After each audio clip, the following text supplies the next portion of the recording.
tante, opa, oma.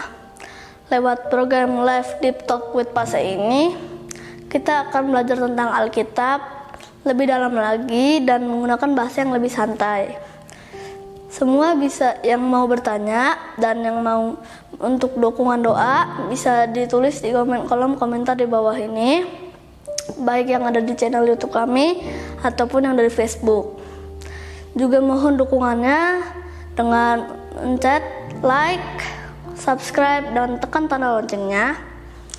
Dan jika ada yang ingin mendukung lebih lewat dana, bisa disampaikan lewat nomor rekening di bawah yang tersedia di kolom deskripsi. Lebih dari segalanya, mohon dukungan doanya ya, agar program ini bisa menjadi berkat bagi banyak orang, terlebih menyenangkan hati Tuhan. Terima kasih, Tuhan Yesus memberkati semuanya. Shalom, selamat malam semuanya. Kembali bersama saya dalam program Deep Talk with Pase. Malam hari ini kita akan kembali lanjutkan tadarusan kitab Galatia atau surat Galatia pasal yang kelima ya. Surat Galatia tidak panjang, hanya 6 pasal. Maafkan saya. Tapi bagi saya surat Galatia adalah surat yang luar biasa. Di mana pada konteksnya ya, Paulus sedang menekankan kepada jemaat Galatia bahwa penting ya, karena saat itu masih kekristenan sangat awal ya. Dasar kekristenan itu harus kuat sekali. Dan Paulus secara khusus menuliskan surat kepada jemaat Galatia, surat penggembalaan, surat pengajaran lah ya, dengan inti bahwa dalam iman Kristen ya, sebagai seorang Kristen, bahwa keselamatan yang diimani oleh orang Kristen, oleh iman Kristen adalah keselamatan yang hanya datang dari Tuhan Yesus. Keselamatan yang hanya bisa diperoleh dengan kita beriman dan percaya kepadanya, bukan dengan hal yang lainnya, ya. Karena saat itu masih baru, bahkan sampai sekarang saja kan masih banyak orang Kristen yang punya pemahaman yang belum firm banget soal hal ini, ya. Karena ya tadi, karena tidak mendalami secara pribadi, tidak pernah membaca Alkitab secara pribadi, dari Kejadian sampai Wahyu, hanya dengar selentingan saja, sebagian kecil saja, itu pun kalau ke gereja gitu ya. Jadi orang Kristen tidak punya pemahaman iman yang luar biasa gitu ya, yang mestinya dimiliki oleh setiap kita yang percaya kepada Tuhan. Nah, karena imannya seperti itu, maka ketika ada pengajaran-pengajaran yang kayaknya bener gitu ya, kayaknya oke gitu ya, orang Kristen gampang terombang-ambing dan akhirnya gampang mudah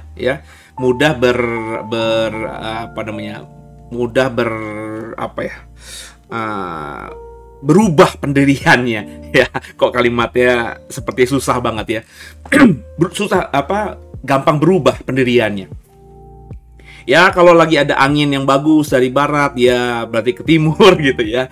Kalau ada angin bagus dari utara, dia ke selatan ya. Tergantung aja mood-moodnya ya. Terus ini terus dikerjakan dalam hidupnya seolah-olah hal yang lumrah, seolah-olah hal yang biasa ya. Kalau bagi saya nggak biasa ya. Untuk sekali dua kali di awal pertobatan kita untuk menemukan kemana atau di mana kita bisa bertumbuh, di mana kita bisa tertanam dalam sebuah komunitas gereja, itu oke saja kalau bagi saya. Tapi kalau selama kita Kristen 10 tahun gitu ya, tapi kita sudah berpindah aliran, berpindah gereja nyaris 5-6 kali, ya itu patut dipertanyakan ya. Patut dipertanyakan, apalagi sudah Kristen belasan tahun tapi tertanam di satu komunitas gereja pun dia tidak gitu ya, masih pindah-pindah ya, Kristen jalan-jalan katanya gitu ya. Nah, ini yang harus benahi dari Bapak Ibu semuanya di tempat ini. Jadi kalau Bapak Ibu sudah punya gereja lokal di mana Bapak Ibu tertanam di sana, ya mendengarkan program seperti ini oke saja gitu ya, tapi terus tertanam di sana ya, fokus di sana, bertumbuh di sana kalau memang kau diberkati sangat di sana ya. Apa yang saudara dapatkan dari channel The Warriors ya, dari saya misalnya, itu hanya makanan tambahan aja ya. Tapi kalau Bapak Ibu misalnya memang belum bergereja dan diberkati di tempat ini lewat program saya channel The Warriors gitu ya, ayo coba ambil sikap, ambil keputusan untuk tertanam bersama dengan kami ya. Meskipun jauh kan, kita sudah hampir setahun ini kita membuka kesempatan untuk kita bersama-sama dalam satu komunitas dengan The Way menerima pendaftaran jemaat online yang akan kami gembalakan ya dengan fokus online ya, karena memang mungkin tempat lokasi Bapak Ibu jauh dari komunitas kami yang ada di Serpong ya. Dan puji Tuhan kita sudah punya beberapa kepala keluarga yang memang jauh dari Serpong, bahkan di luar kota, bukan saja di luar kota, bahkan di luar pulau gitu ya. Jadi kita sama-sama belajar, bertumbuh. Bahkan kalau nggak salah ada Pak Kral kalau nggak salah, yaitu jemaat kita juga, tapi sedang tugas di luar negeri gitu ya. Jadi terus tertanam bersama dengan kita lewat Komsel, lewat doa pagi gitu ya, dan program-program pelayanan lainnya ya. Kita disupport, kita sama-sama saling memperlengkapi satu dengan lainnya. Jadi di konteks Galatia ya, Galatia seperti itu ya, iman yang mendasar aja mereka masih limbung gitu ya, padahal Paulus sudah pernah mengatakannya, tapi karena tadi setelah Paulus pergi mungkin mereka juga tidak mendalami lagi secara pribadi, tidak punya kerinduan sendiri untuk belajar pribadi dengan Tuhan, bersekutu atau membangun hubungan yang baik dengan Tuhan.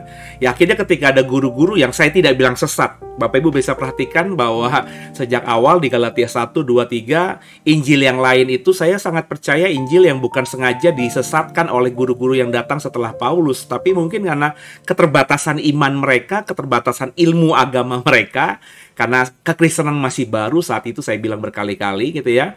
Terus mereka begitu semangat dalam menginjil, ingin mengerjakan amanat agung, tapi ilmunya kurang ya, makanya yang disampaikan, yang diajarkan ya kurang sempurna gitu ya, kurang dalam begitu ya, hanya bagian-bagian luar saja ya. Tentunya ketika jemaatnya menerima seperti itu ya, dan jemaatnya tidak mau mendalami kebenaran firman Tuhan sendiri, tidak punya persekutuan yang manis, mesra, intim dengan Tuhan ya, akhirnya gampang mudah ya untuk berubah ya, keyakinan, berubah pendirian gitu ya, sehingga apa yang diajarkan Paulus sebelumnya ya akhirnya mereka abaikan dan mereka mengikuti pengajaran yang baru.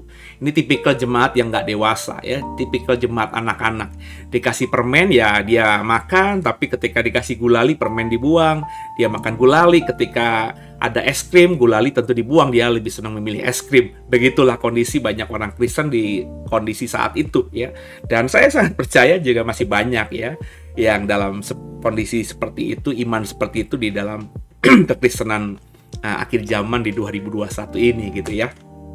Dan sekali lagi Bapak Ibu yang baru nyangkut di sini ya, baru ikuti perdana gitu ya di Galatia pasal 5 yang akan kita bahas sebentar. Nah Bapak Ibu, saya mohon juga nanti setelah program ini selesai 1 jam ke depan, Bapak Ibu coba ambil waktu untuk lihat Galatia 1, 2, 3, 4 gitu ya.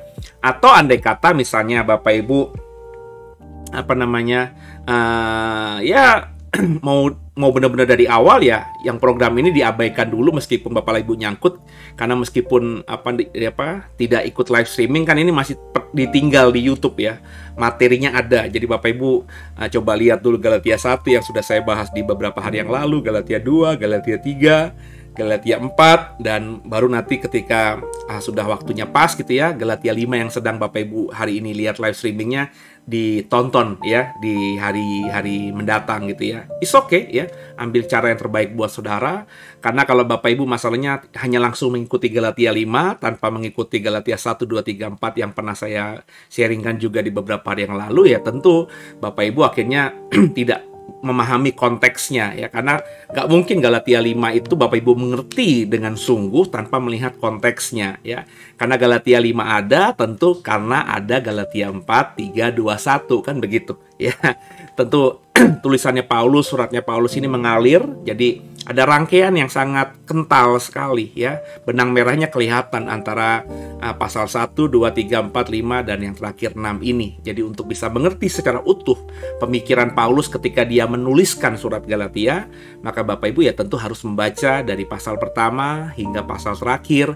Baru habis itu kita pelan-pelan membaca pelan-pelan ya, mana pengajaran yang kayaknya menarik menurut kita, patut kita lebih dalami lagi dan lain sebagainya, tentu dengan Roh Kudus yang akan menggerakkan kita. Karena bisa jadi dalam konteks saudara masing-masing ada yang menarik di pasal ini, di ayat ini, sedangkan beberapa rekan kita karena memang konteksnya, karena memang latar belakangnya hari ini itu ayat yang bagi orang lain menarik, itu mungkin belum menarik buat kita karena kita punya kasus sendiri ya, punya problem sendiri. Jadi yang menarik mungkin di pasal yang lain, di ayat yang lain, it's okay gitu ya. Nah, tapi kalau sudah membaca utuh, maka saya yakin kita akan bisa menemukan kebenaran yang sejati, yang hakiki, yang ketika kita mau dalami pasal tertentu dan ayat tertentu ya. Jadi kuncinya untuk bisa menafsirkan atau menarik keluar, mengeksegesa satu ayat ya, paling tidak sederhananya adalah Bapak Ibu membaca konteks dekatnya, memperhatikan konteks dekatnya ya, tentang misalnya apa itu Galatia, surat Galatia itu kepada siapa, Galatia itu di mana, dan juga pasal 1, pasal 2, dan pasal di atas dan pasal sebelumnya itu ya, pasal sesudahnya itu dibaca lengkap dulu.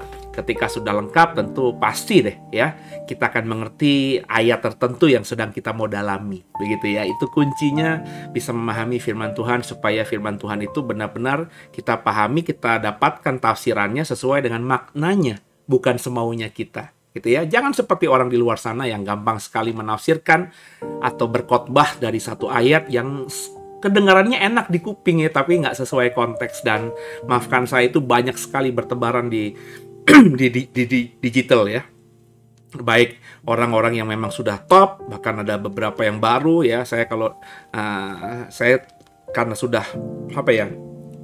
sudah melayani gitu ya, punya pelayanan sendiri, sehingga kalau untuk dulu saya sebelum ada The Way ya, saya ketika di gereja lama saya hanya sebagai pengkhotbah, saya biasanya mampir-mampir, masih ada waktu untuk misalnya datang ke gereja lain gitu ya, duduk di pojokan gitu ya, dengar firman Tuhan supaya saya diberkati ya. Tapi kalau hari-hari ini ada pandemi pula gitu ya, dan ada tanggung jawab lebih sebagai gembala, jadi saya lebih mendengarkan khotbah-khotbah orang ya via YouTube ini ya. Semua gereja, kayaknya hampir semua gereja yang punya channel YouTube atau yang sudah di live streaming, khususnya sebelum pandemi ya. Kalau pandemi hampir semuanya punya channel YouTube. Jadi tentu untuk mendapatkan informasi, saya mendengarkan khotbah-khotbah dari sebuah gereja itu agak kesulitan. Tapi sebelum pandemi kan hanya beberapa gereja saja yang konsisten men-sharekan apa yang disampaikan di mimbarnya lewat dunia digital. Nah, itu kayaknya saya sudah semuanya tuh ya. Ya, jadi saya cukup punya pemahaman dan saya diberkati oleh khotbah-khotbah itu. Tentu ada khotbah yang saya aminin, ada khotbah yang tidak saya aminin juga ya, karena saya mendapatkan ketika saya menggali ya kebenarannya atau yang ditafsirkan ya semestinya tidak seperti itu. Nah, itu tadi saya bilang ya, makanya kita harus punya screening dasar. Yang pertama, memiliki roh yang bisa membedakan roh. Yang kedua, tentu membaca Alkitab dengan benar supaya kita akhirnya bisa menarik keluar yang akan kita dalami di pasal dan ayat-ayat tertentu di kitab tertentu yang sedang kita gumuli. Gitu ya saudara ya. Dan kita akan siapkan hati kita. Siapkan Alkitab saudara. Di pangkuan saya tetap selalu ada Alkitab. Dan sebelum kita masuk Galatia 5, kita tundukkan kepala, kita doa. Bicara kepada kami Tuhan, sehingga Galatia 5 yang hanya beberapa ayat, yakni hanya 26 ayat ini bisa kami pahami, kami mengerti, dan kami bisa menghidupinya di sepanjang sisa hidup kami ini. Roh Kudus tolong kami, mampukan kami, ampuni salah dosa kami, sehingga ketika kami membacanya, kami membaca dalam kekudusannya Tuhan. Terima kasih Tuhan, haleluya. Ya, kita buka ya saudara ya. Kita buka Galatia pasal yang ke-5. Kok ini? Coba saya benerin dulu. Tadi saya baca soalnya ya. Oke, ini kemerdekaan Kristen. Saudara dapatkan ya. Jadi kita baca, siapkan Alkitab saudara ya. Kalau bisa dibaca itu ya berbunyi gitu ya. Ya, makanya kalau lagi ikuti program ini ya, kalau nggak mau ganggu suami yang lagi kerja atau istri yang lagi nonton sinetron Korea atau anak lagi belajar misalnya ya, coba agak menjauh ya, pakai headset gitu ya atau earphone gitu ya, supaya nggak ganggu mereka. Kecuali memang program ini ditonton sekeluarga ya, puji Tuhan kalau begitu gitu ya.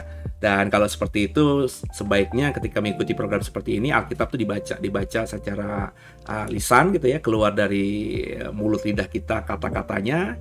Jadi bukan saja kita ucapkan, tapi juga kata-kata yang kita ucapkan kita dengar juga ya. Jadi ini yang bermain nanti beberapa panca indera, tentu nanti akhirnya bisa kita lebih paham. Percaya deh, cobain aja deh. Saya selalu bertahun-tahun dulu hanya membaca secara diam dan membaca secara bersuara, itu bagi saya lebih dapat yang bersuara gitu. Itu kalau saya ya. Tapi kayaknya sih seperti itu ya, karena kalau cuma dari hati doang kan kita nggak dengar, kita nggak pergunakan ini panca indera telinga kita, nggak pergunakan panca indera mulut lidah kita gitu ya untuk berkata-kata. Padahal kalau diucapkan itu, selain kita melatih panca indera dan mensyukuri panca indera yang sudah Tuhan berikan sempurna buat kita, dan dua panca indera ini yang mulut dan lidah dan telinga ini bisa saling melengkapi gitu ya. Jadi masuk ke otaknya tuh lebih resep lah gitu. Wah, resep itu apa tuh? Kita baca ya. Kemerdekaan Kristen. Demikian firman Tuhan. Bersama-sama saya diucapkan. Supaya kita sungguh-sungguh merdeka. Kristus telah memerdekakan kita, ya. Karena itu berdirilah teguh dan jangan mau lagi dikenakan kuk perhambaan. Perhambaan apa di sini? Kalau Bapak Ibu ikuti yang pasal-pasal yang sebelumnya itu kutuk perhambaan terhadap apa? Hukum Taurat. Karena bagi orang Israel ya hukum Taurat itu kata Paulus menjadi seperti kutuk ya. Karena semakin kita mendalami Taurat, semakin sadar bahwa kita ini orang berdosa. Karena hukum Taurat itu ada untuk menjelaskan kita dosa ya. Pelanggaran semakin banyak, maka hukum semakin banyak gitu kan ya. Jadi orang semakin mendalami Taurat, berusaha untuk menghidupi Taurat, semakin sadarlah orang bahwa dirinya ini berdosa ya. Karena kalau kita sudah membaca Taurat itu isinya gitu ya. Dan kata Paulus, kita sudah tidak lagi hidup dalam kutuk itu karena semuanya sudah Yesus selesaikan di atas kayu salib. Maka kita ini adalah merdeka di dalam Kristus ya. Kita bukan lagi berada dalam kuk atau beban perhambaan. Ayat 2 ya. Sesungguhnya aku Paulus berkata kepadamu, jikalau kamu menyunatkan dirimu, Kristus sama sekali tidak berguna bagimu. Ya. Sekali lagi aku katakan kepada setiap orang yang menyunatkan dirinya, ayat 3, bahwa ia wajib melakukan seluruh hukum Taurat. Ya, jadi maksudnya di sini bukan berarti menyunatkan diri, atau yang bagi pria hari-hari ini menyunatkan dirinya itu berarti tidak menjadikan Kristus itu berguna. Bukan itu maksudnya ya. Kalau hari ini konteks sekarang Bapak Ibu punya anak laki-laki, kau sunatkan, kau kitankan, yaitu karena secara medis baik ya. Secara kebersihan juga baik ya. Banyaklah alasan-alasan, argumentasi yang Bapak Ibu bisa dapatkan tuh di Google tuh ya. Kenapa laki-laki sebaiknya harus disunat dan lain sebagainya gitu ya. Silahkan cari, pasti nemu lah tuh ya. Tapi konteks ayat ini bukan masalah sunat seperti itu, tapi orang yang jemaat Galatia saat itu ya, itu sedang diajar oleh banyak guru-guru yang saya bilang tadi ilmunya masih belum mumpuni, tapi sudah mengajar karena semangat dalam menginjil. It's okay ya. Dan akhirnya mengajarkan sesuatu yang kurang lengkap gitu ya, karena pemahamannya memang kurang dalam. Nah, Paulus ngomong begitu ya. Kalau kamu diajarkan orang bahwa penting banget itu sunat, bahwa untuk selamat itu ada sunat, ya berarti Kristus nggak berguna sama sekali gitu ya. Jadi ya udah, kalau kamu menyunatkan dirimu ya udah berarti kamu wajib ya untuk melakukan semua Taurat. Karena konteksnya kan Taurat di sini. Orang Kristen di Galatia itu diajarkan oleh guru-guru yang datang setelah Paulus bahwa mereka memang selamat karena imannya kepada Yesus Kristus yang mati di atas kayu salib Golgota itu, darahnya dicurahkan, tapi mereka juga harus mengerjakan Taurat. Nah, salah satu yang penting untuk di situ adalah sunat, karena jemaat Galatia itu bukan orang Yahudi ya, kebanyakan orang-orang yang bukan Yahudi, karena wilayah Galatia itu kan ada di utara ya. Sekarang ini ya wilayahnya Turki ya, wilayahnya ya bangsa Turki, jadi wilayah sudah ke Eropa ya. Sekarang Turki kan Eropa, atau ya lebih kepada Timur Tengah gitu ya, lebih di atas dari Yudea, lebih di atas dari wilayah Palestina gitu ya. Jadi itu orang-orang yang bukan berbahasa Ibrani konteks saat itu. Jadi mereka diajarkan bahwa kalau sudah Kristen, sudah dibaptis, oke, tapi kamu juga harus jadi orang Yahudi. Karena Yesus juga orang Yahudi ya, maka harus disunat gitu ya. Maka banyaklah orang yang tadi ilmunya atau agamanya atau imannya masih cetek itu terhisap lagi dengan ajaran seperti ini ya, karena keluguannya mungkin, karena ketulusannya juga mungkin ya. Pokoknya ada guru manapun dia amin aja gitu ya. Akhirnya mereka menyunatkan dirinya. Nah, kata Paulus, kalau kamu menyunatkan dirimu karena ingin selamat, maka sia-sialah Kristus, nggak bergunalah Kristus. Ya, kalau kamu mau selamat dan akhirnya kamu memberi dirimu disunat, maka kamu harus, ya dikatakan tadi ya, melakukan seluruh hukum Taurat. Jadi bukan, nggak bisa ya dihubungkan dengan ayat ini terus kita tarik orang-orang Kristen nggak boleh sunat ya, bukan begitu. Lihat lagi konteksnya.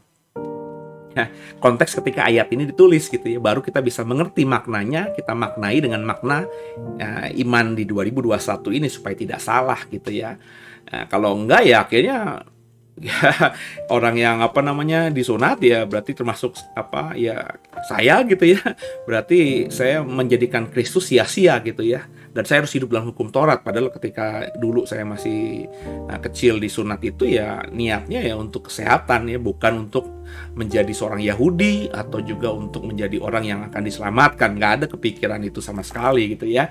Jadi ini lain konteks, lain kasus ya. Makanya Alkitab dibaca harus sesuai konteksnya gitu ya. Lanjut ya. Ayat yang keempat. Kamu lepas dari Kristus jikalau kamu mengharapkan kebenaran oleh hukum Taurat. Kamu hidup di luar kasih karunia ya. Jadi memang kalau kita mengharapkan sesuatu di luar iman kita kepada Kristus, maka ya artinya kita lepas dari Kristus. Kristus tuh nggak bisa diduakan. Iman kita kepada Yesus nggak bisa diduakan, nggak bisa kita punya another kalau laki-laki itu another woman gitu, nggak bisa saudara ya. Makanya Kristus yang terutama, yang terutama di dalam hidup ini ya, satu-satunya yang ku andalkan, satu-satunya yang ku percaya. Jadi harus satu, nggak bisa yang lain. Ketika kita mengandalkan yang lain, ketika kita berharap pada yang lain, ketika kita beriman kepada yang lain, ketika kita percaya kepada yang lain, maka kata Paulus, kamu lepas dari Kristus dan kamu hidup di luar kasih karunia. Padahal kita sudah terima kasih karunia. Apa itu kasih karunia? Pemberian cuma-cuma. Keselamatan yang diberikan kepada kita itu cuma-cuma. Kita bahkan diberikan keselamatan itu ketika kita masih dalam dosa. Benar nggak? Yesus mati di atas kayu salib ketika kita masih hidup dalam dosa. Ketika kita percaya, hanya percaya saja kepada salib Yesus dan darah yang dicurahkannya itu, maka kita terima kasih karunia, kita diselamatkan. Dia berikan keselamatan itu cuma-cuma kepada kita. Jadi kalau kau tidak mengimani itu lagi, kau di luar kasih karunia. Ya kalau di luar kasih karunia berarti kau hidup dalam hukum Taurat. Ya Taurat apapun itu. Dalam konteks Galatia, Taurat atau perjanjian lama itu. Tapi bagi saya ya, ketika saya membaca Alkitab, saya ada Taurat.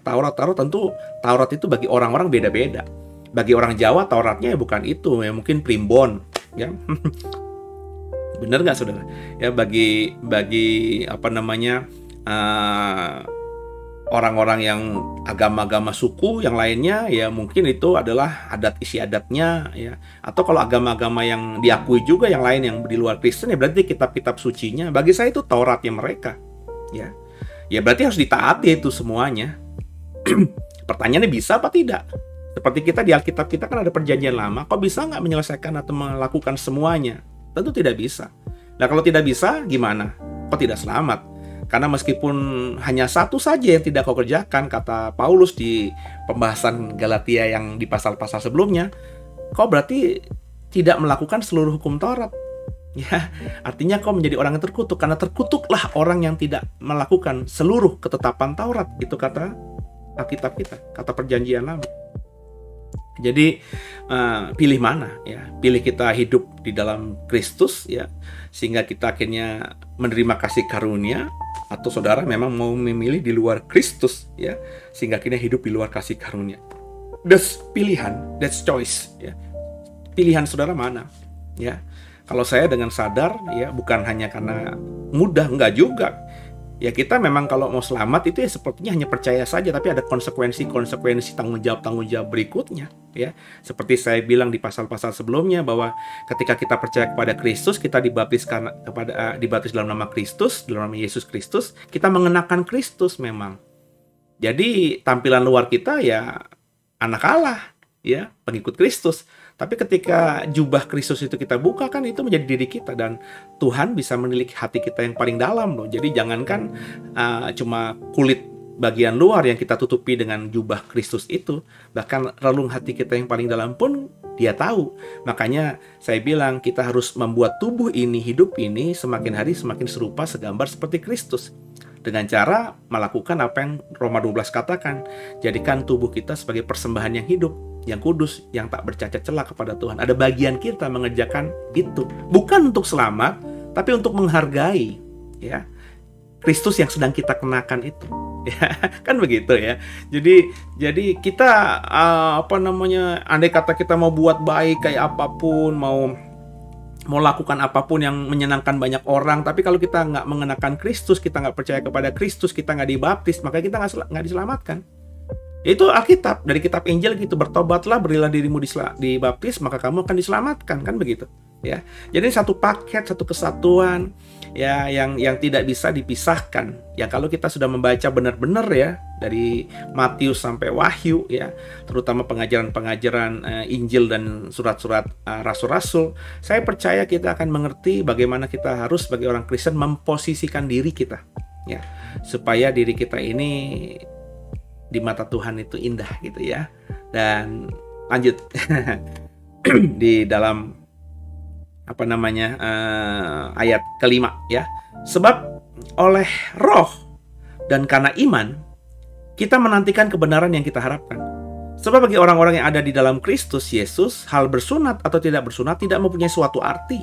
Hanya iman yang bekerja oleh kasih. Nah, tuh perhatikan. Jadi di dalam Kristus, mau disunat kek, mau nggak disunat kek, ya, mau jadi orang yang kasih persembahan banyak atau tidak itu ya. Contoh aja nih ya, saya coba lebih sederhanakan lagi, karena konteks sunat dan tidak disunat ini kan di dalam konteks gereja 2021 kurang menjadi isu lagi gitu ya. Kita sudah lewati fase itu ya. Kita menyembah Tuhan sambil nangis-nangis kek, atau menyembah Tuhan hanya pakai himne-himne atau kidung-kidung yang jadul kek gitu ya. Itu nggak, bagi saya nggak menjadi arti ya. Karena meskipun kita nyembah Tuhan sambil nangis-nangis, tapi kalau kita tidak beriman sungguh atau hidup sungguh dalam Kristus, ya itu hanya sebagai sandiwara, munafik, hipokrit ya, kayak orang Farisi gitu ya. Beragama tapi sebenarnya tidak beriman. Nah, jadi yang berarti itu kata Paulus adalah iman yang bekerja oleh kasih. Iman yang bekerja oleh kasih, ya. Itu keren banget kalimatnya. Iman yang bekerja oleh kasih, ya. Dahulu kamu berlomba itu dengan baik. Siapakah yang menghalang-halangi kamu sehingga kamu tidak menuruti kebenaran lagi? Ajakan untuk tidak menuruti lagi bukan datang dari Dia yang memanggil kamu. Sedikit lagi sudah mengkamirkan seluruh adonan. Dalam Tuhan, aku yakin tentang kamu, bahwa kamu tidak mempunyai pendirian lain daripada pendirian ini. Tapi barang siapa yang mengacaukan kamu, ia akan menanggung hukumannya, siapapun juga dia. Ya, Paulus agak gemas dengan orang-orang yang kekeh gitu ya, mengajarkan hal-hal yang seperti kita sudah bahas di pasal-pasal yang kemarin dan sampai tadi beberapa ayat yang awal ya, ayat yang ke-11. Dan lagi aku ini, saudara-saudara, jikalau aku masih memberitakan sunat, mengapakah aku masih dianiaya juga? Sebab kalau demikian salib bukan batu sandungan lagi, ya. Karena emang bagi Paulus kalau mau jujur, dia memberitakan salib itu ya kemana-mana dia jadi batu sandungan. Sebagai orang Farisi, suku Benjamin, muridnya Gamaliel, dia punya track record yang keren banget. Tapi ketika dia percaya salib, ya Pak, salib itu jadi batu sandungan. Apa yang hebat-hebat itu nggak menjadi berarti lagi gitu ya dalam dunia konteks beragama di zaman itu, yakni agama Yahudi gitu ya. Ayat yang 12 ya.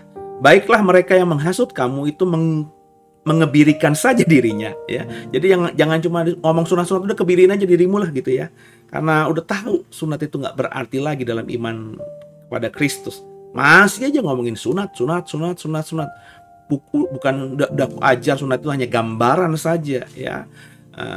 Tapi masih aja ngajarin sunat. Udah mendingan kebirin aja dirimu gitu ya, kurang lebih. Ini keras loh kalimat ini ya. Ayat 13. Saudara-saudara, memang kamu telah dipanggil untuk merdeka, tapi janganlah kamu mempergunakan kemerdekaan itu sebagai kesempatan untuk kehidupan dalam dosa, melainkan layanilah seorang akan yang lain oleh kasih. Nah, ini dia nih, ini nih yang saya bilang dari kemarin-kemarin tuh. Ya.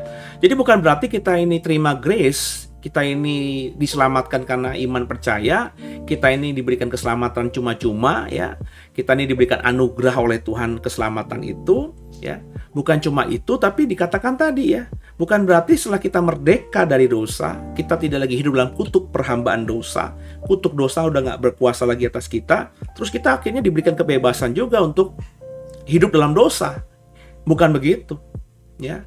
Jadi orang yang sudah sungguh-sungguh terima grace itu, dia akan berusaha dengan kemampuan dirinya, kemauan dirinya, kesungguhan dirinya, tentu nanti dengan meminta pertolongan Roh Kudus yang menyempurnakan niat kita itu, supaya kita menjadi pribadi yang semakin baik di mata Tuhan. Jadi nggak bisa gitu. Ini dua hal yang paralel, ya. Terima kasih karunia dengan menjadi orang yang berusaha hidupnya ke depan di sepanjang sisa hidupnya semakin hari semakin menjadi serupa seperti Kristus. Ini harus berjalan paralel, saudara.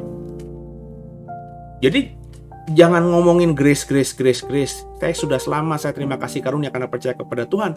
Tapi hidupnya nggak mau diperbaiki. Dia nggak mau memproses hidupnya untuk menjadi baik, ya. Nggak mematikan daging. Perhatikan aja lah, ya. Pengkhotbah TV, dulu TV ya, sekarang di YouTube juga ada ya, yang top tuh di luar negeri khususnya, yang ngajarin grace ya, kasih karunia gitu ya. Tapi perhatikan, hidupnya penuh dengan kedagingan, ya nggak sih, ya. Waduh, Bapak Ibu kalau nggak tahu itu mah masih seperti katak dalam tempurung. Ya, ada yang menggunakan berkat yang sebenarnya dikelola untuk dikembalikan pada pelayanan, itu dia pakai dengan bahasanya dia untuk memfasilitasi pelayanannya dengan membeli hal-hal yang bagi saya is not important gitu ya. Pesawat jet pribadi kah, bukan cuma 1, 2, ada yang terbaru lagi, dia ganti yang lama, beli pesawat yang baru ya. Hidupnya bling gitu ya. Nah, ini bagi saya orang yang tadi ya yang masih menghidupi kedagingan tadi. Karena kalau saya belajar dari banyak tokoh di Alkitab, terutama para rasul, meskipun mereka diberkati, saya sudah bilang kan di Kisah Rasul di Galatia pasal 1, Paulus bersaksi ketika 14 tahun kemudian dia datang ke Yerusalem, dia 15 hari menginap di rumahnya Petrus. Ya, Petrus sudah punya rumah di situ. Ya, Petrus sudah punya tempat tinggal di situ di Yerusalem. Padahal dia adalah orang Galilea, nelayan upahan. Kok bisa beli rumah? Berarti kan sebagai rasul, sebagai pemimpin gereja, dia naik tuh kemampuan ekonominya atau berkat jasmaninya. Ya, uang itu ya, dia diberkati lebih daripada dulu ketika jadi nelayan gitu kan ya. Sehingga rumahnya mesti punya kamar, sehingga Paulus bisa menginap 15 hari di rumahnya kan gitu kan. Logikanya kan gitu ya.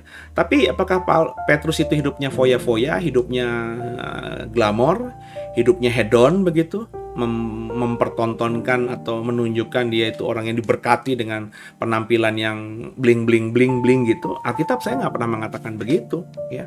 Banyak kesaksian di bapak-bapak gereja pun tidak mengatakan itu ya. Bahkan semua rasul-rasul itu menunjukkan mereka benar-benar tidak kedagingan lagi. Buktinya hampir semua rasul-rasul itu matinya martir ya. Berarti apa? Mereka benar-benar mempertahankan iman mereka kepada Yesus. Meskipun harus korbankan nyawa, mereka oke. Kalau hidupnya kedagingan, ya tentu mereka lebih baik bayar aja tuh prajurit-prajurit Romawi atau orang-orang yang mau membakar mereka, menyalibkan mereka, memarangi mereka, ya, menombak mereka, bayar aja pakai uang gitu ya. Ya, atau bersilat lidah sebentar gitu ya, pura-pura mengkhianati Yesus, tapi kemudian bertobat lagi. Kan banyak dikerjakan orang-orang di luar sana seperti itu ya, berkamuflase ya, seperti bunglon gitu ya. Tapi kan tidak dikerjakan oleh para rasul ya. Semuanya hidupnya biasa-biasa aja. Bahkan ketika mereka diberkati, kalau mereka harus serahkan semuanya, bahkan nyawa bagi Yesus, mereka siap. Dan itu menunjukkan bahwa para rasul itu ya memang mempergunakan kemerdekaan yang dia terima dengan sebagai kasih karunia Tuhan itu dengan bertanggung jawab ya. Jadi mereka benar-benar untuk tidak mau lagi melakukan dosa atau hidup dalam dosa. Kehidupan dalam dosa itu sudah menjadi hal yang haram dilakukan oleh para rasul gitu ya. Dan bagaimana saudara dan saya? Ya, ayat 14. Sebab seluruh hukum Taurat tercakup dalam satu firman ini, yaitu kasihlah sesama manusia seperti dirimu sendiri ya. Coba saya beresin dulu ya. Ya. Tapi jikalau kamu saling menggigit dan saling menelan, awaslah supaya jangan kamu saling membinasakan. Jadi hukum Taurat itu sebenarnya juga hukum kasih gitu ya. Maka tadi di ayat yang ke-13, layanilah seorang dengan yang lainnya ya. Itu adalah orang yang melayani, mengasihi ya. Jadi sama-sama mengasihi ya, mengasihi dengan tulus ya.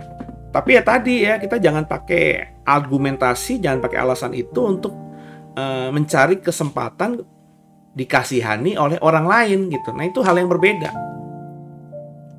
Ya, saya masih melihat gitu ya. Nggak tahu ya, orang-orang kok bisa gitu ya, mengkondisikan dirinya tuh, cerita ke orang tuh, ya saya susah, saya dalam posisi yang berat gitu ya, untuk makan aja susah gitu ya. Kalau saya, apakah saya nggak pernah dalam posisi itu? Pernah Pak Bu, ya pernah. Tapi seingat saya ya di atas ya tidak di atas ya, tidak pernah menunjukkan itu. Kalau emang nggak bisa punya uang untuk makan, ya nggak usah makan aja, andelin Tuhan aja terus. Ya, saya masih ingat banget kok Bapak Ibu ketika saya bertobat di usia 27 itu. Ya, saya mohon maaf ya. Sebelumnya sih selalu naik bis AC, kalau harus naik bis gitu. Tapi ketika nggak punya penghasilan lagi, harus kuliah gitu ya. Dan ketika uang yang saya simpan semakin hari semakin menipis, padahal kuliah masih panjang, harus beli buku-buku dan sebagainya. Saya hitung-hitungan gitu ya, waduh nggak cukup nih ya. Ya udah, ya saya harus naik angkot atau naik bis dulu. Saat itu bis ekonomi ya, saya masih ingat, udah nggak ada sekarang itu, bis PPD 213 ya, dari arah Grogol ke Kampung Melayu itu. Wah, kalau Bapak Ibu hidup sejaman saya di sekitar tahun 90-an, 2000-an awal gitu ya, itu 213 itu kalau jam kerja itu udah kayak pepesteri gitulah ya. Pepet-pepetan, udah gelantungan gimana, dimasukin lagi, dipepet lagi. Waduh, udah kalau dapat tempat duduk juga nggak bisa napas karena sempit sekali kiri kanan, tuh jalur yang bisa berdiri itu bisa 4 orang baris gitu ya. Padahal jaraknya antara tempat duduk yang di sini dengan di sini tuh lorong itu cuma berapa, nggak sampai 1 meter kali ya, tapi itu bisa beberapa orang ya yang berdiri ya, yang bisa memenuhi tempat itu sebaris begitu, belum sepanjang lorong itu. Waduh ya, itu berangkat kalau jam kerja wangi-wangi percuma kalau bagi saya ya. Tapi ya saya pernah mengalami hal itu ya. Untuk makan malam aja, kalau kuliahnya sampai malam itu kadang-kadang mikir ya kalau saya mendingan nggak usah gitu ya. Dan ketika nggak usah itu bukan berarti ketika pas jam istirahat saya ngikutin teman yang mau makan. Nah, saya nggak pernah begitu. Jadi kalau saya punya uang, saya masih ingat banget kok kalau saya ada uang lebih untuk bisa makan somai gitu ya, atau makan zaman dulu gorengan gitu ya, sekedar untuk ganjel perut ya. Ada jam break gitu antara, kan kita kuliah tuh kalau biasanya, karena saya dulu kuliahnya pagi, kuliah lanjut ke malam gitu ya, kadang-kadang nggak pulang ya, karena kampus kami juga masih nomaden saat itu, pindah di kampus pagi, kelas pagi tuh di gereja cabang yang A, kalau kelas malam tuh di gereja cabang yang B, dan itu pindah-pindah mulu, nggak tetap gitu saudara ya. Jadi kalau saya mikir saya harus pulang juga ya, buang waktu, capek. Kalau udah sampai rumah kan enakan tidur gitu ya, jadi keluar lagi males, maka saya langsung aja tuh ya. Jadi sepanjang hari itu ya kuliah yang sorenya misalnya mulai jam 6 gitu ya, saya jam 3 udah ada di situ gitu ya. Ya karena itu gereja tentu AC udah nyala, jadi ngadem aja di situ udah. Kalau minum ada di situ. Biasa kalau di gereja tuh ada tempat aqua galon itu pasti ada gitu ya, atau aqua gelas pasti ada lah ya. Tapi kalau makan kan nggak ada gitu ya. Dan kalau saya emang nggak punya uang ya, ketika jam istirahat sekitar jam 8-an atau setengah 8, jam 7 ya, jam 7.15 sampai setengah 8 gitu, saya nggak ikut keluar, nggak ikut teman-teman ke gorengan, ke somai ya. Kalau gitu kan pertama bikin saya tambah menderita gitu ya, nggak punya uang tapi ngeliatin orang makan. Itu yang pertama. Dan kedua, saya juga nggak mau jadi orang yang nanti, Sen, lo nggak makan, Sen? Nah, ya enggak, thank you. Kenapa? Nggak ada uang gitu kan, nggak enak gitu kalau ditanya gitu kan ya. Itu kan berarti kan orang juga, kalau kita punya hubungan baik, kita punya sahabat baik itu kan ya nggak mungkin tega lah ngeliat temennya seperti itu gitu ya. Karena seingat saya ketika saya punya uang pun, kalau ada teman saya yang kayak cuma bengong aja, udah ambil ntar gue bayar gitu kan, pasti begitu kan ya. Jadi saya mendingan duduk aja di pojokan di kelas.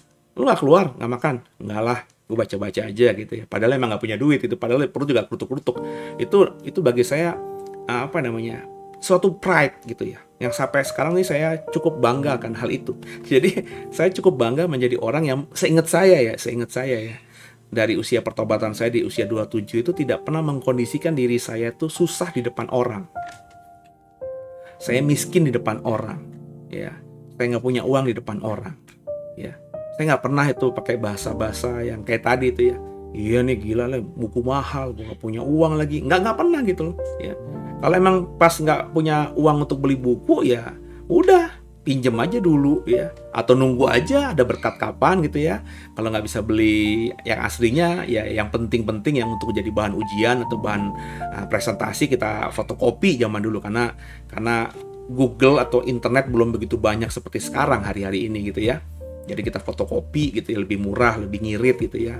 Banyaklah teknis, banyak substitusi gitu ya.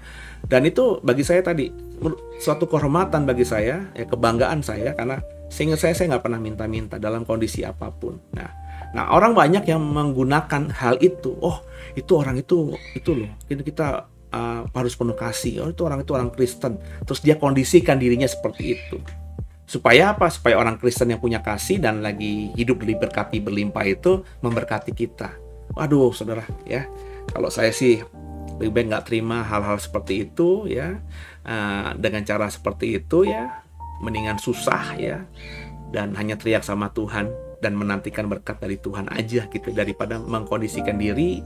Kalau bagi saya mempermalukan diri sebagai katanya umat pemenang, katanya bangsa pilihan Tuhan, katanya orang diberkati, tapi kok mengkondisikan diri seperti itu ya. Bahkan dulu saya di gereja lama oleh gembala itu ya.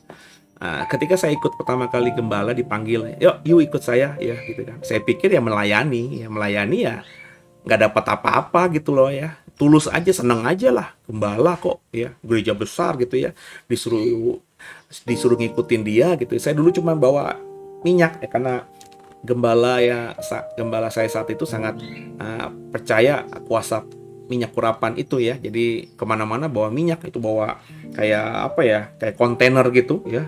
Satu kontainer kurang lebih panjangnya sekitar 40 cm, lebarnya mungkin sekitar 20 cm, isinya ada botol-botol minyak zaitun banyak gitu yang bisa di loading, bisa kalau kosong diisi lagi, karena di mobil beliau itu ada galon gedenya gitu ya.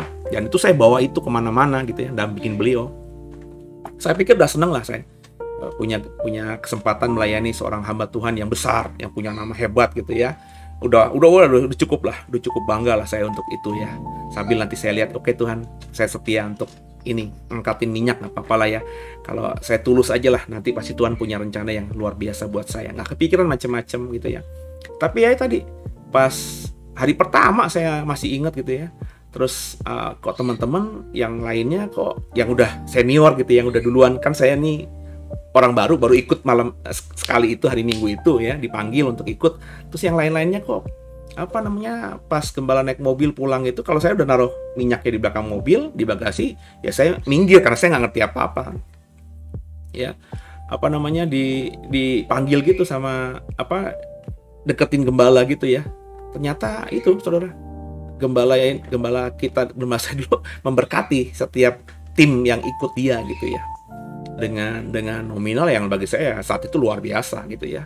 Jadi pas dia lihat saya di pojokan, yuk Sen sini, ya, saya dipanggil gitu. Terus kadang-kadang beliau tuh, kalau ya mungkin beliau itu bukan niatnya ya karena mungkin praktis, karena beliau nggak mungkin siapin amplop kosong gitu ya. Kadang-kadang cuma seret ya, berapa lembar gitu kan dikasih gitu kan. Dan itu tentu dilihat oleh banyak orang gitu ya, oleh jemaat juga yang mungkin lagi memperhatikan, atau oleh orang-orang sekitar situ. Saya kadang-kadang, Tuhan, masa sampai harus seperti ini gitu ya. Tapi berikutnya, kali berikutnya, minggu berikutnya saya agak menjauh gitu ya. Dipanggil lagi gitu ya. Nah, kalau dipanggil mulu gitu kan nanti kan malah bikin beliau kayak gimana gitu ya. Akhirnya ya udah. Apa namanya? Yuk hamba Tuhan diberkati oleh pelayanan, di dalam pelayanan tuh oke. Jadi ini hak you gitu kan ya. Ya udah akhirnya saya ngikutin teman-teman yang senior sebelumnya juga akhirnya.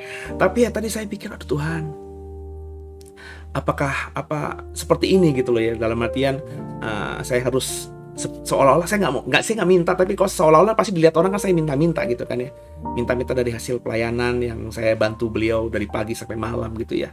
Itu dilema luar biasa ya. Saya masih ingat dulu beliau tuh orangnya memang penuh kasih gitu ya. Tadi kalau satpam gitu kan, kalau ke Kelapa Gading saudara ya, itu hampir semua kalau hari Minggu tuh semua satpam, semua polisi, semua Babinsa itu penuh tuh di gereja kami di Kelapa Gading, itu baris tuh. Saya berani yakin ada 50 mungkin 100 aparat di situ ada ya. Saya berani yakin ya. Kenapa? Karena saya kan ada terus di belakang beliau ya. Jadi beliau kasih gitu kan berkat gitu ya. Saat itu satpam itu bisa 50.000, kalau polisi bisa 100.000 saat itu kurang lebih tahun berapa tuh, 2005 ya, 2006 ya. 100.000 udah besar sekali saat itu saudara ya. Dan akhirnya karena mungkin beliau akhirnya kemakan waktu di situ ya. Kali berikutnya diserahkan kepada teman ya. Dan itu rupanya sudah menjadi kebiasaan juga, kalau beliau waktunya mepet akhirnya dikasih ke teman tersebut ya. Entah kenapa beberapa waktu kemudian ya, yang dikasih amplop itu saya. Sen, nih bagi-bagi nanti polisi-polisi gitu. Jadi saya kayak orang, wah, diberkati banget itu, polisi ngantri saya kasih gitu kan, mewakili beliau karena beliau udah jalan duluan, saya ditinggal untuk ngasih amplop itu ya. Dan ketika semuanya sudah dapat ya masih ada sisa karena tebel banget emang saudara ya. Terus ya habis makan siang ketemu beliau lagi nyantai, atau pas udah mau pulang malam ya, udah mau berpisah, beliau mau pulang, saya kembalikan itu amplop itu ya, amplop yang berisi itu ya. Dan ya rupanya ini saya nggak mau ngomongin juga, tapi rupanya oleh beberapa teman yang sebelum saya itu kalau ada sisa itu ya udah nggak dikembalikan gitu saudara ya. jadi dianggap aja habis gitulah ya, dan memang tidak dipertanyakan ya. Jadi ketika saya kembalikan itu beliau malah marahin saya gitu ya, ya udah kasih semuanya, udah Pak, nggak ada yang ketinggalan, nggak ada Pak, ini lebih Pak gitu ya. Ya kadang-kadang juga kalau buat satpam di setiap gedung yang beliau datang itu juga dibagi-bagi ya, kadang-kadang 20.000, 10.000. Jadi kantong saya tuh kalau udah malam-malam tuh masih ada sisa tebel-tebel saudara, yang itu semua saya kembalikan. Dan tadi ya, berarti kalau dengan beliau nanya begitu kan, yang sebelum saya mungkin tidak kembalikan gitu saudara ya. Kalau saya selalu kembalikan ya. Dalam artian ya tadi, karena saya punya prinsip, kalau gue ambil, mungkin hari itu ya, kalau misalnya sisa 11 lembar aja yang merah-merah itu kan udah besar sekali saudara ya. Cuman saya bilang, aduh Tuhan, ini nggak enak gitu loh ya. Gue maunya mah kalau ini cepat-cepat balikin aja, jadi nggak ada beban di sini gitu. Karena kalau namanya manusia saudara ya, karena kan kita kadang-kadang dulu kalau beliau khotbah gitu ya di sesi misalnya di Balai Sarbini gitu ya, kita ada spare waktu sambil nunggu beliau jam sesi berikutnya, jam sesi beliau, dan kadang-kadang kita diminta beliau, udah kalau nanti saya khotbah, kalau kalian mau makan sana dulu gitu ya. Beliau khotbah kan lebih 1 jam gitu ya, jadi kita kongko dulu di kopi di mana, coffee shop mana gitu ya. Kecuali kalau saya dipanggil untuk dampingi beliau baca ayat ya, berarti saya nggak ikut gitu ya. Nah kalau kongko gitu misal di Starbucks gitu ya, terus di dompet, di jas, di dalam saku jas itu ada amplop gitu kan, otomatis tergoda saudara. Nggak mungkin nggak tergoda gitu ya untuk ngambil kopi, bayar kopi dari situ ya, sekaligus bayarin teman-teman. Toh itu ya, kalau gembala di situ juga pasti beliau yang bayarin gitu kan ya. Logikanya kayaknya nggak salah, tapi tadi Saya nggak bisa karena tadi prinsip tadi ya, prinsip ketika bertobat itu harus benar-benar hidupnya benar gitu. Dan ini yang terus saya pertahankan. Makanya saya bilang saya bangga ya. Saya bangga dan saya agak pede gitu ya. Bahkan saya berani bilang selama saya jadi hamba Tuhan sejak 2005 saya jadi pendeta ya, sampai sekarang 2021 ya, hampir 16 tahun lebih ya, hampir 17 tahun, tahun depan 17 tahun saya jadi pendeta penuh ya. Kalau ada satu orang yang pernah saya kondisikan, saya meminta-minta ya, bisa mengaku, iya Pak Seno dulu begini, maka saya akan turun dari mimbar, saya akan melayani lagi ya. Karena tadi ya, saya berusaha menjaga tangan saya. Kenapa saya begini? Karena beliau yang mengajarkan ya. Karena saya meskipun di gereja beliau saya diperlakukan di terakhirnya nggak enak banget gitu ya, bahasa tanda kutipnya dipecat gitu ya, tapi saya respect, hormat, karena beliau secara sederhana hanya sekalimat dua kalimat tapi itu membentuk saya ya. Dia bilang hamba Tuhan nggak boleh begini, nggak boleh minta-minta, hamba Tuhan harus memberi. Itu yang saya pegang terus. Maka nggak pernah saya, ketika The Way mau bangun gereja juga saya berusaha untuk tidak pakai proposal. Meskipun panitia juga akhirnya memaksa, dan akhirnya udah kalau kalian mau jalankan, kalian jalankan, tapi saya tidak akan jalankan, saya tidak akan bawa proposal itu ke teman-teman saya pengusaha, itu nggak ada. Kalian jalanin aja.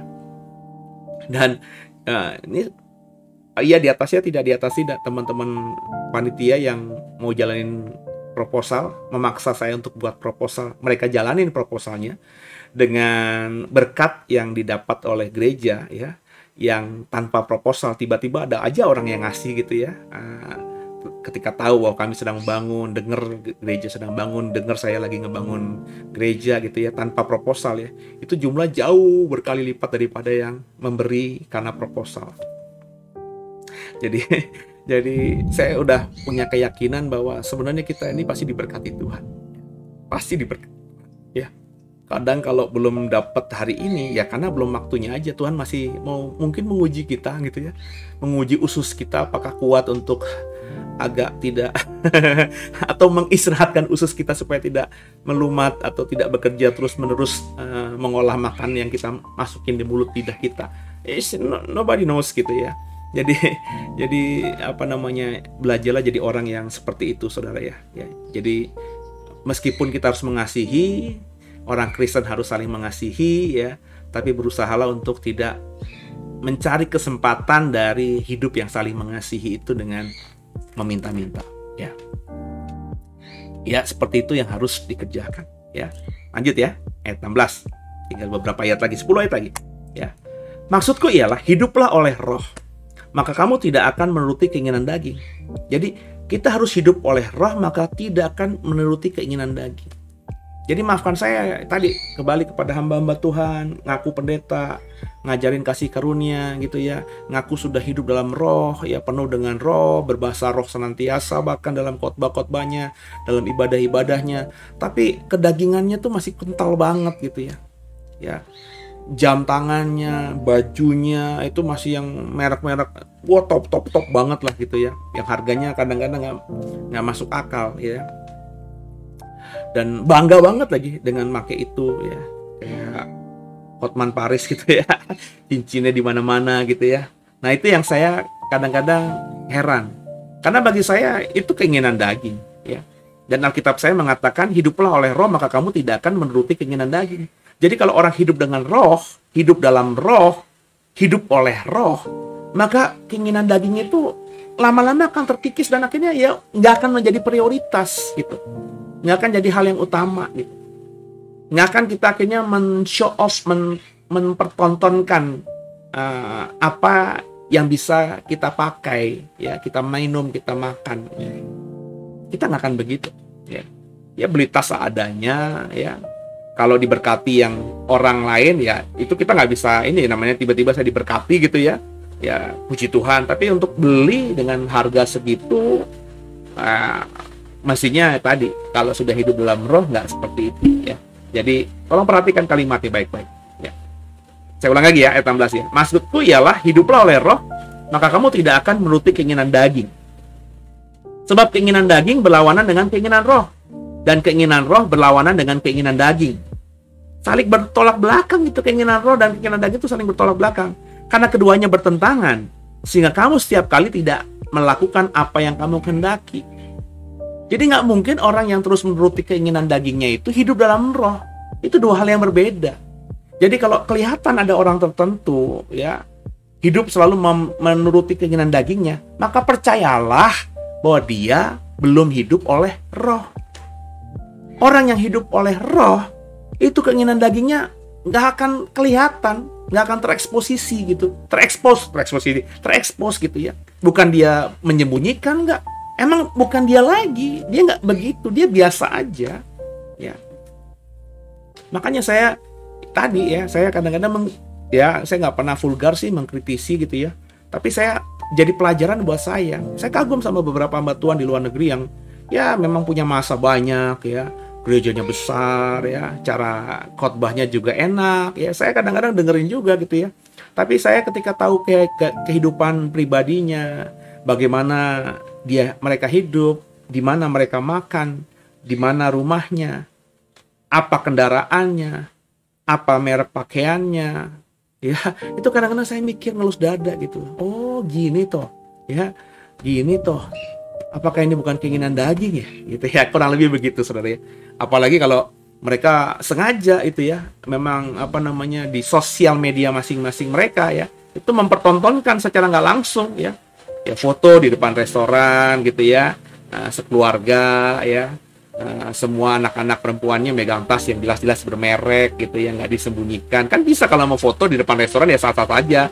Saya juga kadang-kadang gitu kalau restoran baru ya, terus Instagramable gitu ya, mebel ya, Instagram apalah gitu ya, pokoknya sangat keren banget foto-fotonya gitu ya, pengen juga dapat dokumentasi di situ. Tapi kalau lagi megang yang barang bagus kan nggak ada salahnya kan, naruh aja gitu di bawah dulu ya, nggak usah megang-megang, ini sengaja dipertontonkan ya. Dan itu kan di dunia digital sekarang ini kan kita bisa, meskipun ya don't judge the book by the cover gitu ya, tapi kan kita juga harus bijaksana juga ya. Dan kita juga diberikan kecerdikan juga oleh Tuhan kan ya. Apakah elok seperti itu ya? Punya mobil baru yang jelas-jelas harganya gila-gilaan ya, dipertontonkan, di-share di Instagram mereka, di TikTok mereka, di Facebook mereka, di YouTube mereka. Itulah hal-hal seperti itu yang kalau bagi saya agak bertentangan ya dengan Galatia yang saya baca ya. Gitu ya. Lanjut ya. Akan tetapi ayat 18, jikalau kamu memberi dirimu dipimpin oleh roh, maka kamu tidak akan hidup di bawah hukum Taurat. Ya. Perbuatan daging telah nyata, yaitu apa? Perbuatan daging telah nyata. Apa itu?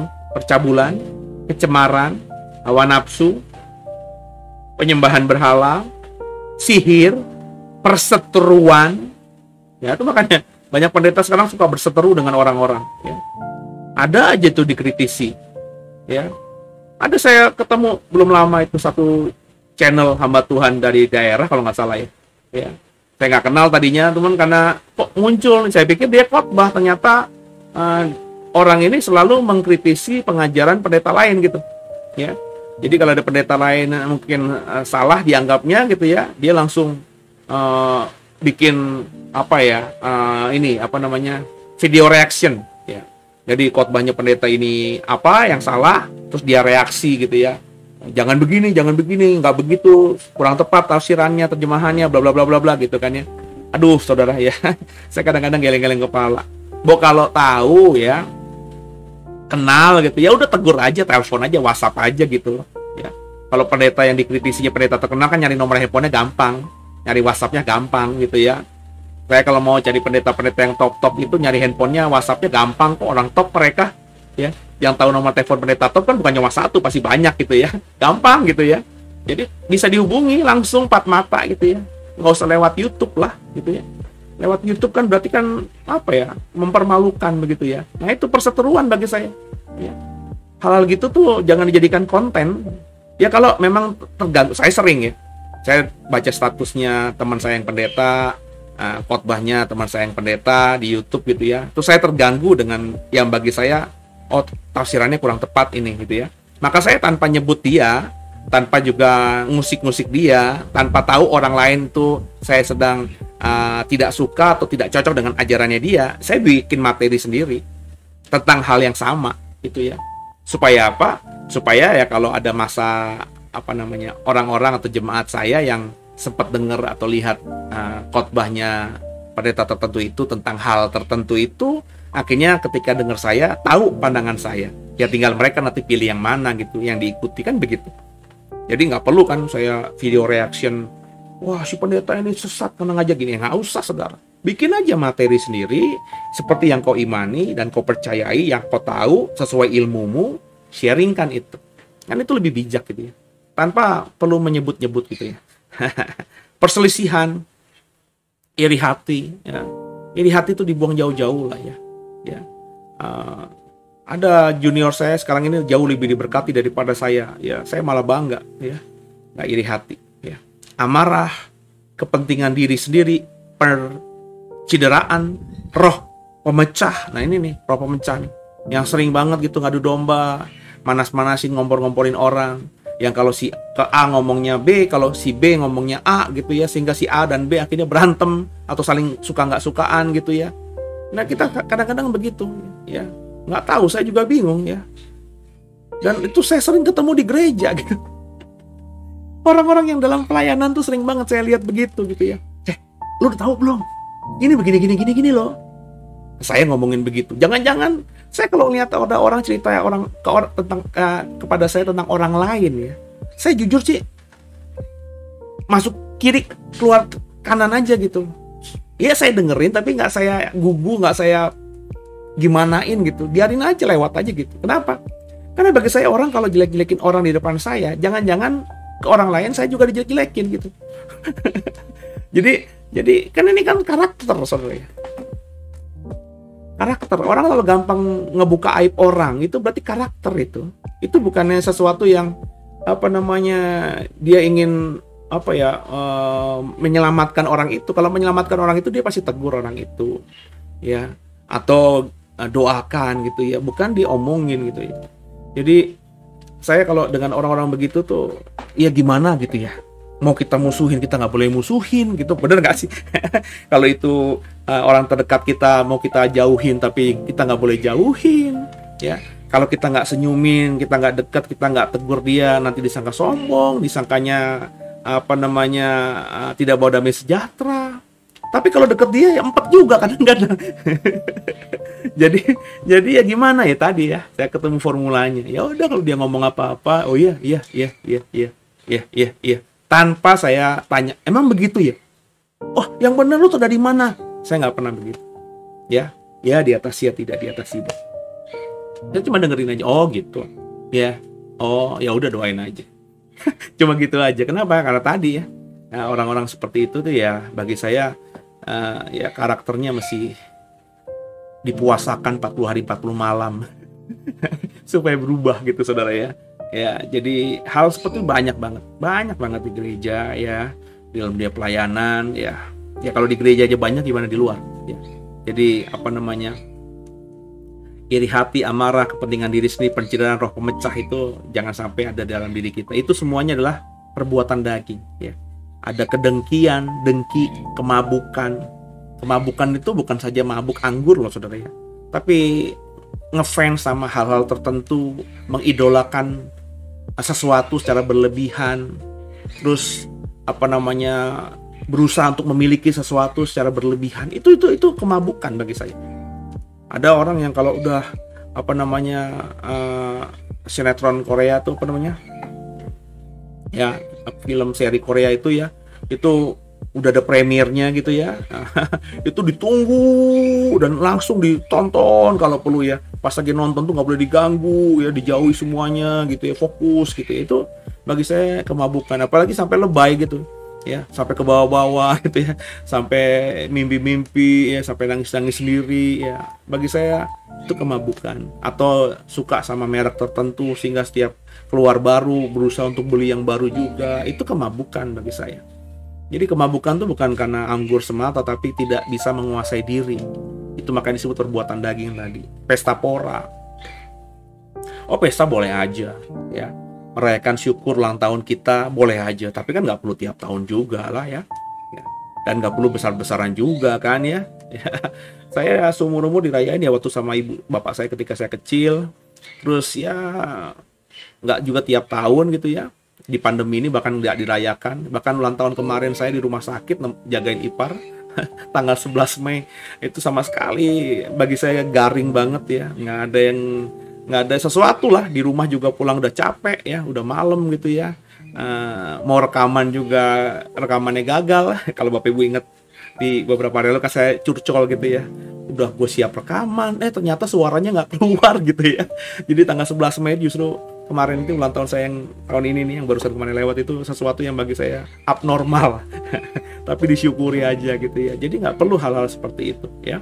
Dan itu semua yang saya sebutkan tadi di ayat 19, ayat 20, ayat 21 ini adalah perbuatan daging. Dan kalau saudara masih hidup dalam perbuatan daging, masih menghidupi keinginan daging, maka dengarkan kata ayat 16 tadi Bapak Ibu, berarti belum hidup oleh roh. Ya, lanjut ya kalimat berikutnya ya. Terhadap semuanya itu, kuperingatkan kamu, seperti yang telah kubuat dahulu, bahwa barang siapa melakukan hal-hal demikian, ia tidak akan mendapat bagian dalam kerajaan Allah. Nah loh saudara, ini orang lupa ini. Ya, saya bilang kan di kitab Galatia, surat Galatia ini banyak orang-orang penganut hyper grace atau grace yang kebablasan tuh banyak memakai ayat-ayat ini yang ada di Galatia. Seperti yang saya contohkan kemarin ya, bahwa tidak ada kebenaran dalam hukum Taurat. Itu ada ditemukan di Galatia pasal 4. Ya.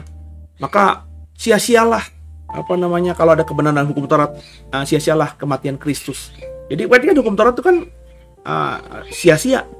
Percaya itu hanya kepada iman kepada Yesus. Oh iya benar. Tapi itu yang melulu. Sehingga dikatakan bahwa ya udahlah, pokoknya kalau udah percaya kepada Yesus, kita nggak akan hidup dalam dosa lagi. Tuhan nggak pandang dosa kita, bahkan dosa di masa depan pun itu kalau kita perbuat ya nggak usah kita akui di hadapan Tuhan, karena Tuhan sudah kita sudah memakai jubah mengenakan Kristus. Yang saya ulang berkali-kali dalam program Tadarusan Galatia ini. Maka orang-orang guru-guru yang aliran begitu nggak pernah mengajarkan jemaatnya untuk minta ampun sama Tuhan. Nggak pernah mengajarkan bahwa kita itu bisa berbuat salah ke depannya, berbuat khilaf ke depannya. Orang yang mengajarkan itu mengatakan bahwa kita ke depannya itu sudah dikuduskan. Bahkan dosa-dosa di masa depan itu sudah di mata Tuhan sudah tidak ada lagi, ya. Jadi kita udah hidupnya pasti benar. Loh, faktanya, bahkan pendeta yang ngomong begitu, itu masih ginah cabul, masih cerai beberapa kali dengan istrinya, ya. Hidupnya masih bling, ya. Saya kalau mau ngomong soal ini tuh kadang-kadang gemes gitu ya. Masih benar-benar kedagingannya muncul gitu ya. Terus mereka anggap itu bukan dosa, itu is okay gitu. Sombong kadang-kadang, menganggap dirinya paling benar, ya. Kelompoknya paling benar. Terus dianggap itu semua nggak kenapa-napa gitu. Nggak perlu mengaku dosa lagi sama Tuhan. Itu bukan dosa. Dengarkan, baca baik-baik Galatia. Ini di Galatia juga, bukan di surat yang lain. Kata Paulus di surat Galatia pasal yang kelima tadi, kalau yang keinginan daging tadi, yang di atas tadi tuh, yang kata lo nggak perlu minta ampun lagi, itu bukan dosa. Ya. Kalau terus masih dikerjakan olehmu dengan sadar, dengan tidak sadar, masih menjadi bagian hidupmu keinginan daging itu, baca baik-baik tadi. Orang seperti ini tidak akan mendapat bagian dalam kerajaan Allah. Jadi artinya apa? Karena fakta di luar sana banyak seperti itu, nggak serta-merta orang yang sudah percaya kepada Yesus itu, darah Yesus yang sudah mengampuni dosanya ini, membuat dia akhirnya sampai matinya steril dari dosa. Nggak gitu, men. Meskipun kita hari ini baru bertobat, Jesus, I believe in you. Dosa kita diampuni, kita disucikan. Tapi karena kita masih hidup sampai 5 tahun lagi, 10 tahun lagi, 20 tahun lagi, 50 tahun lagi, dan di bawah kolong langit ini semuanya serba mungkin, kata Salomo orang paling berhikmat itu, maka ada kemungkinan kita masih kilaf di depannya. Ketika kita susah, mungkin kita nggak ada keinginan daging, tapi kita diberkati berlebih, akhirnya kaya raya. Keinginan daging itu kelihatan. Dengan yang kau pertontonkan itu, yang kau miliki itu kan keinginan daging semuanya, nggak pernah cukup. Pengen A, pengen B, pengen C, pengen D. Emang itu uang-uangmu sendiri, tapi itu kan keinginan daging. Terus kau bilang itu is okay? Sambil khotbah gitu ya, cincinnya di mana-mana dipertontonkan. Kata firman Tuhan, kata Paulus, masih di surat Galatia. Kalau masih hidup seperti itu, nggak akan dapat bagian dengan kerajaan Allah. Ayat 22-nya. Tapi buah roh ialah kasih, sukacita, damai sejahtera, kesabaran, kemurahan, kebaikan, kesetiaan, kelemah lembutan, penguasaan diri. Ini bukan 9 buah roh, ya.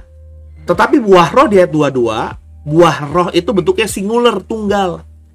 Tapi satu buah roh ialah kasih, sukacita, damai, yang 9 itu. Maksudnya apa? Bukan ada 9 buah roh, tapi buah roh itu yang dihasilkan karena kita hidup oleh roh. Sehingga kalau kita hidup oleh roh, kalau kita baca tadi, kita hubungkan, kita bikin satu kalimat dalam satu kesimpulan ya. Kita yang hidup dalam roh, kita tidak akan hidup dalam keinginan daging. Orang yang sudah hidup dalam roh akan memiliki buah roh. Dan buah roh itu bisa dirasakan oleh orang di luar sana, orang terdekat kita. Ketika melihat kita bersama dengan kita, kita ini berasa ada 9 rasa. Maka orang yang sudah hidup dalam roh, ketika dia menghasilkan buah roh, orang ini akan hidup dilihat penuh kasih, sukacita, damai sejahtera, sabar, murah hati, kebaikan, kesetiaan, kelemah lembutan, penguasaan dirinya ada. Ini bukan 9 hal yang seperet, 9 hal yang bisa dipisah-pisah gitu. Ya, gue udah punya kok buah roh itu, tapi baru 3. Nggak bisa. Orang yang sudah hidup dalam roh akan menghasilkan buah roh, dan buah roh itu 9 rasa. Jadi kalau kita, orang menilai, ih, yang lainnya sih lo punya, cuma lo itu ya, kalau deket lo tuh gak ada damai sejahtera, lo marah-marah mulu. Nah, itu berarti ada sesuatu yang belum sempurna buah roh kita. Dan itu harus kita kok introspeksi diri, artinya apa? Kita belum hidup penuh dalam roh. Berarti kita harus lebih berubah lagi, lebih mendekat kepada Tuhan, lebih intim dengan Tuhan, lebih hidup dalam pertobatan. Supaya apa? Damai sejahtera yang gak dirasakan oleh orang terdekat kita itu bisa dirasakan oleh mereka. Jadi buah roh itu bukan 9, salah. Buah roh itu 1, tapi ada 9 rasa. Jadi kalau kayak makan buah itu, pas digigit gitu, ada manisnya, ada asemnya, ada sepetnya dikit, ada kecutnya, ada pahitnya dikit. Kayak kita kalau makan durian gitu, saudara. Saya kebetulan suka durian gitu ya. Kadang-kadang kan kalau kita makan durian kan, ada manisnya, ada pahitnya, ya sih? Ada yang wanginya nyes banget, ada yang enggak gitu ya. Nah itu satu buah tapi ada beberapa rasa ketika kita makan. Nah itulah buah roh itu. Buah roh itu yang harus kita keluarkan dalam hidup kita. Karena kata Tuhan, kalau kau tinggal dalam aku tinggal dalam kau, maka kau akan berbuah dan buahmu itu banyak. Buah roh itu harus kita hasilkan banyak. Supaya apa? Supaya orang lain bisa merasakan itu dalam diri kita. Semakin banyak orang bisa merasakan itu dalam diri kita. Dan buah roh yang kita bagikan kepada mereka itu memiliki 9 rasa tadi. Nangkep ya? Nah gimana caranya menghasilkan buah roh? Hiduplah oleh roh. Cuma itu. Hiduplah oleh roh gimana? Nah dihubungkan dengan kisah Rasul tadi. Dimulai dengan apa? Dimulai dengan penuh dengan roh.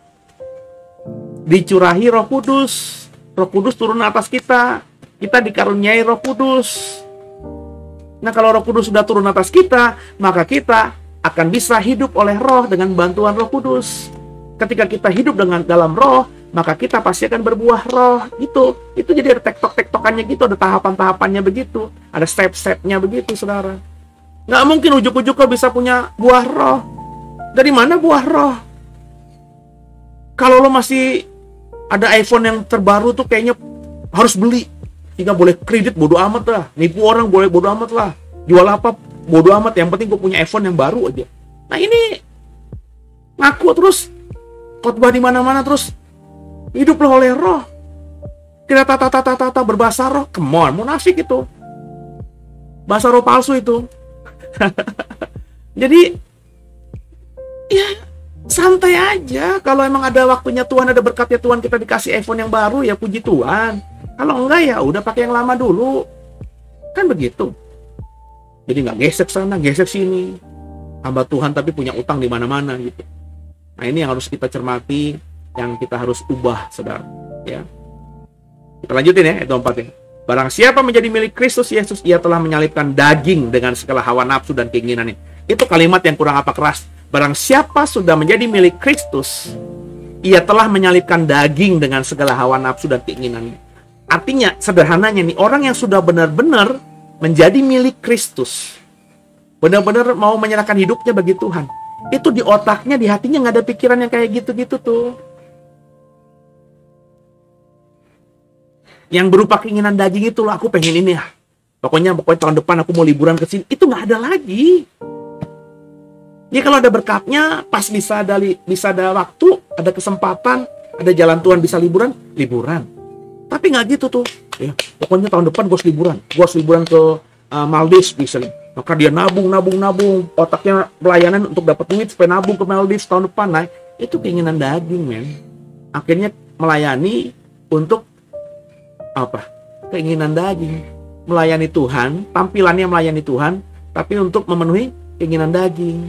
Akhirnya pelayanan diukur dengan apa? Uang. Waduh, mengerikan. Orang yang seperti ini, kata Paulus dalam Galatia tadi, tidak akan mendapat tempat dalam kerajaan Allah. Meskipun kata orang, keren banget ya pelayanannya ya, hebat banget ya gerejanya ya, jemaatnya banyak banget loh ya. Orang yang kayak gini akan mendapat tempat dalam kerajaan surga. Jikalau kita, ayat 25, jikalau kita hidup oleh roh, ya, baiklah hidup kita juga dipimpin oleh roh. Dan janganlah kita gila hormat, janganlah kita saling menantang dan saling menengki. Jangan nentang-nentang. Jangan ngajakin orang debat, adu-adu menangan, adu argumentasi. Ya, saya bukannya takut debat, tapi banyak orang yang ngajakin saya untuk berdebat atau berdiskusi alasan, tapi berdebat sebenarnya tentang satu tema atau pengajaran saya gitu ya, mau diadu dengan orang yang punya penafsiran lain dengan saya. Didebatin gitu, terus ditonton, di-share, dipakai Zoom gitu, nanti di live-in di YouTube-nya mereka. Berkali-kali saya udah diundang seperti saya nggak mau. Ya dibilang cupu lah, dibilang pendeta berarti nggak punya ilmu, bodo amat, nggak gue pikirin. Ngapain gitu, jago-jagoan tafsir gitu maksudnya. Ya biarlah nanti yang menghakimi Tuhan, yang mengadili Tuhan, yang menjadi penilai itu Tuhan.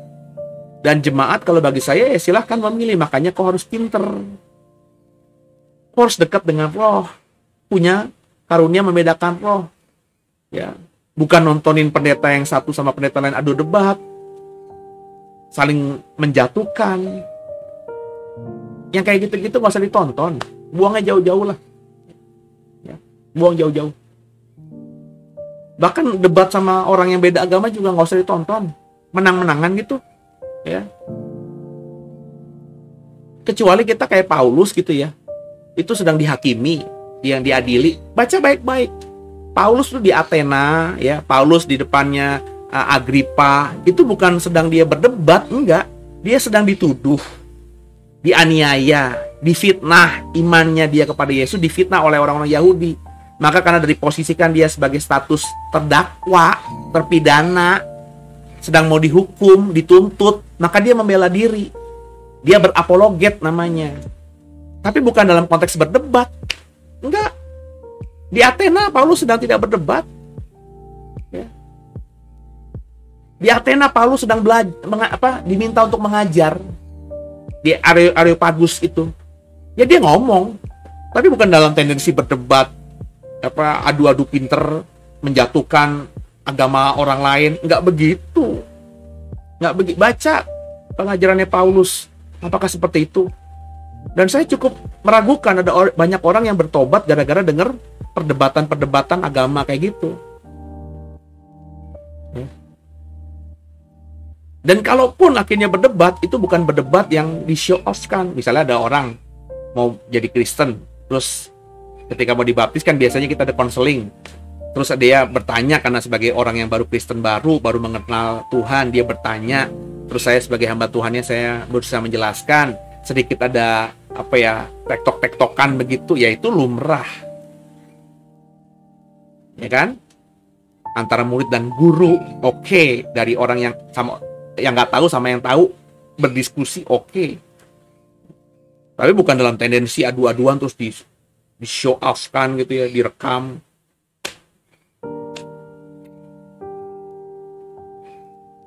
Nangkep ya? Jadi jangan ajak saya untuk debat-debatan gitu. Saya mendingan dibilang pengecut untuk hal itu, ya, daripada saya melanggar firman Tuhan. Karena firman Tuhan katakan tadi, janganlah kita saling menantang. Ya, saya berusaha untuk hidup benar-benar dalam roh. Ini perjuangan. Jangan dipikir otomatis, oh pendeta pasti bisa, enggak. Sedang berusaha sungguh hidup dalam roh. Ukurannya apa? Kedagingan. Saya bisa mengukur diri saya sendiri. Ya. Saya suka baju, tapi nggak selalu setiap ada baju itu saya harus punya. Ya kalau nggak ada duitnya cuma lewat doang, aduh keren juga tuh baju ya, keluaran terbaru tuh, lewat itu aja. Bahkan kalau ada duitnya tapi nggak membutuhkan sekali, saya bisa bilang enggak. Saya baru beli baju yang merek tertentu itu ketika memang saya membutuhkan. Untuk apa? Ya untuk apa gitu misalnya. Kayak saya sekarang ini tampil tiap hari gitu ya. Maka kan bajunya harus banyak dong. Masa baju saya hitam, putih aja. Dulu saya mana, tanya istri saya, baju saya cuma itu aja. Apalagi waktu di gereja lama. Di gereja lama cuma pakai jas, pakai kemeja putih sama dasi. Saya punya dasi ada berapa ya? Dikasih orang, dasi banyak banget saya. Ya, ada puluhan dasi. Bajunya putihnya cuma punya satu, kadang-kadang cuma punya dua. Jasnya ya satu aja cukup. Habis dipakai gitu kan, laundry yang cepet sehari ada kan, ya pakai lagi. Orang nggak tahu, tapi karena di the way saya udah nggak pakai jas, saya pakai baju biasa aja, casual biasa aja, ya apalagi punya program setiap hari tampil begini, ya jadi kan harus punya baju lah paling nggak yang agak variatif gitu ya, jadi nggak itu melulu. Nah itu baru ketika udah nih bajunya udah lusuh nih, ya udah kita cari, ya. Tapi juga nggak ngoyo-ngoyo banget. Yang paling tahu kan diri kita sendiri. Kita kalap nggak sama itu. Mentang-mentang punya duit, kita beli langsung 50 baju, 30 baju. Itu berarti kan keinginan daging. Nah kalau kita udah jujur Bapak Ibu, kita udah hidup dalam roh, kita bisa jujur dalam menilai diri kita sendiri. Nah itu bagi saya timbangan yang paling bagus. Yakni kita menilai diri kita sendiri.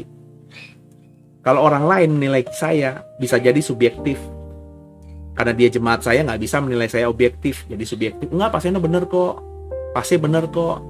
Tapi kalau diri kita, makanya saya nggak pernah minta penilaian orang lain. Saya selalu mengukur dengan diri saya sendiri. Paling yang saya minta itu istri saya. Karena bagi saya dia udah dua jadi satu ya, belahan saya, belahan jiwa saya gitu ya. Jadi kalau saya nanya, minta pandangan dia ya udah sewajarnya. Tapi ke orang lain tuh saya hampir jarang. Ya. Karena saya selalu mengukur, ya saya berusaha jujur dengan diri saya sendiri. Ya, ketika jujur, oh ini bukan keinginan daging nih, maka saya akan bilang haleluya. Berarti aku sudah hidup dalam roh. Ya. Dan orang yang hidup dalam roh akan mengeluarkan buah roh yang ada 9 rasa tadi. Galatia 5 bicara soal itu. Jadi kalau kau masih belum punya buah roh, kau masih hidup dalam kedagingan, maka kau belum hidup dalam roh. Kalau kau masih hidup dalam kedagingan yang ada di Galatia 5 tadi, maka dengarkan saya. Meskipun kau sudah Kristen ngakunya, sudah dibaptis ngakunya, sudah kemana-mana kesaksian, sudah terima karunia roh sekalipun, berbahasa rohmu pun fasih, kalau kau masih hidup dalam kedagingan, Alkitab saya, bukan saya hanya mengutip Alkitab saya, ya di atas ya, tidak di atas tidak.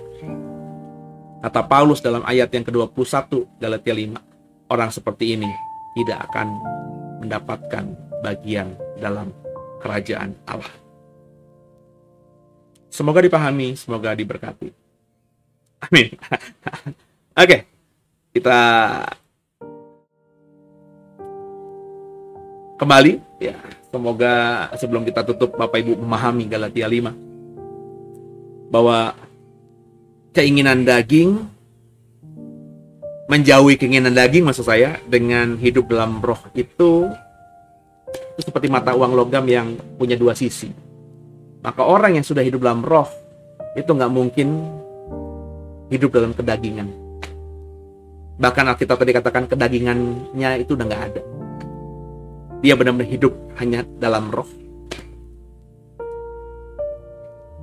Itu hanya bisa ketika Bapak Ibu benar-benar mau memilih hari ini. Ketika kita sudah percaya, Jesus, I believe in you. You belong to me, I belong to you. Maka pilihan berikutnya, kau mau nggak hidup oleh roh? Kalau mau hidup oleh roh, maka undanglah Roh Kudus masuk dalam hidupmu. Mintalah kau penuh dengan Roh Kudus. Mintalah karunia roh itu. Sambil dengan kemauanmu sendiri. Sambil kau imani Roh Kudus sudah masuk, minta dia juga bantu kita. Sebagai roh penolong kan? Untuk kita mulai kikis itu keinginan daging. Caranya gimana? Ya cara kita. Ya, seperti saya contohkan tadi di awal tadi. Ya, saya berusaha untuk tidak ya hidup apa adanya. Kalau ada ya ada, kalau nggak ada ya nggak ada gitu. Jujur. Ketika kita mulai jujur dengan diri sendiri, maka saya yakin kita bisa dengan pertolongan Roh Kudus tidak lagi hidup dalam keinginan daging. Kalau demikian, maka kau sudah hidup dalam roh. Terima kasih buat semua yang kasih komen, tolong dukungannya buat saya secara pribadi supaya sehat senantiasa, punya komitmen terus untuk bagiin tadarusan ini dan program-program lain. Ya, saya sungguh antusias setiap hari rekaman ya. Kadang-kadang siapin waktu buat live streaming. Maafkan saya nggak bisa live streaming setiap malam karena saya bilang saya masih punya tanggung jawab sebagai kakak untuk menjaga adik ipar saya ya. Paling tidak siang saya ada di rumah sakit gitu ya. Karena adik saya kandung harus ke kantor karena dia harus bekerja sebagai kepala rumah tangga. Ya, kalau dia nggak punya kerjaan, ya gimana dia bisa menghidupi istri dan anaknya nanti? Karena istrinya tentu sudah hampir 2 bulan ini nggak kerja ya. Nggak tahu apakah masih bisa diterima perusahaannya apa tidak gitu ya. Dan ipar saya masih butuh perhatian. Saya paling tidak ada di sana, kalau ada butuh apa-apa saya bisa segera cari gitu ya. Sedang adik saya bisa nyaman atau tenang bekerja di kantornya ya. Sehingga karena itu saya belum bisa setiap malam tuh sit gitu untuk live streaming ya. Tapi nanti kalau Tuhan izinkan mujizat terjadi, ipar saya bisa pulang ke rumah dengan sehat selamat seperti sebelum kena masalah ini gitu ya. Saya janji akan live streaming lagi sehingga bisa menyapa Bapak Ibu setiap hari, meskipun tidak bisa menyapa langsung, tapi kan paling nggak komen Bapak Ibu bisa langsung saya respon begitu ya, lewat ucapan seperti sekarang saya ngomong ini. Jadi terus dukung doa ya buat ipar saya namanya Santi. Hari ini ada kemajuan ya, progresnya bagus. Dari yang impossible kata medis menjadi possible ya. Seperti saya bilang, ipar saya itu pakai alat namanya ECMO di RSCM, alatnya cuma 1. Itu baru dipakai 3 orang, 2 pasien gagal. Dan ipar saya yang ketiga. Dan di Indonesia hanya beberapa rumah sakit yang punya mesin itu baru dipakai karena COVID ini, dan hampir semuanya juga gagal. Bahkan di Eropa dan di Amerika yang menggunakan mesin ini ya, yang selamat hanya 25%.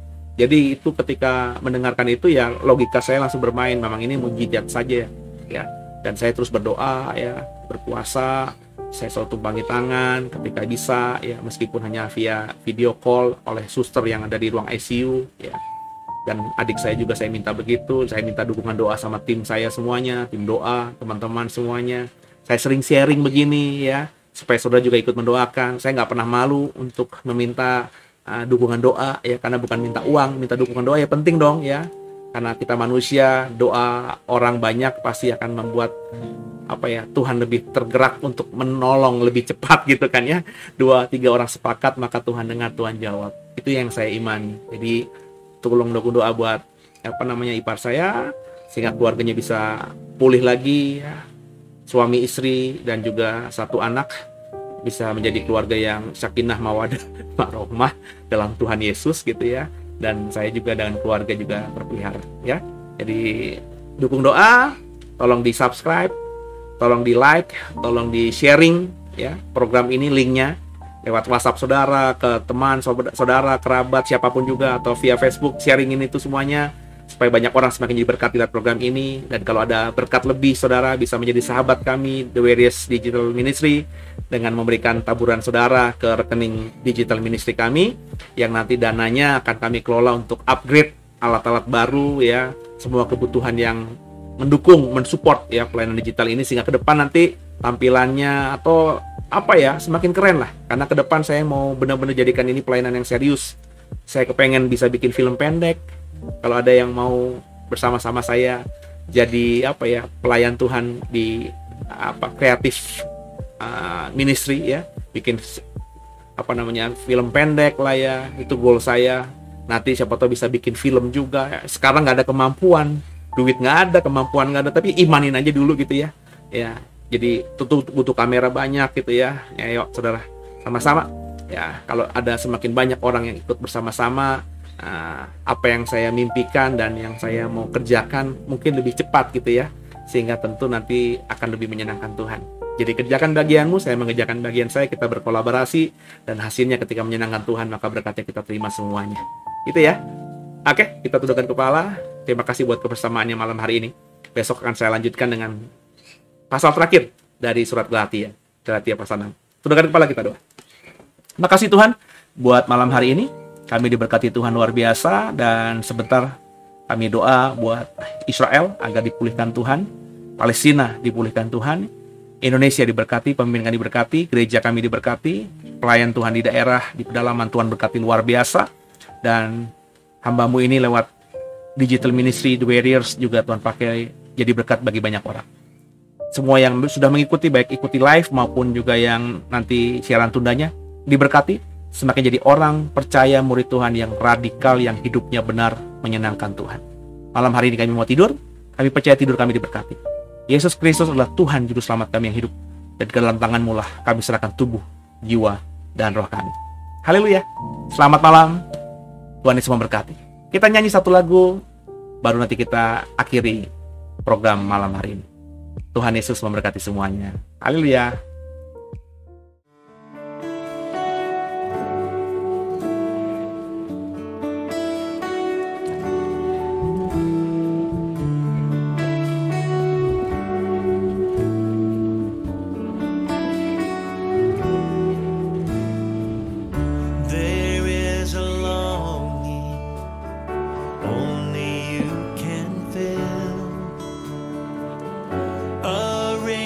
Tempest, only you can still. My soul is thirsty, Lord, to know you as I know. Drink from the river that flows before your throne. Take me deeper, deeper in love with you. Jesus, hold me close in your embrace. Take me deeper, deeper than I've ever been before. Well, I just want to love you more and more. How I long to be deeper in love.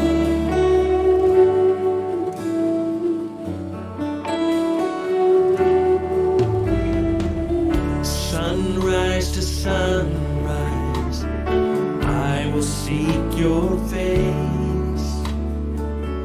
Drawn by the Spirit to the promise of your grace. My heart has found in you a hope that will abide. Here in your presence, forever satisfied.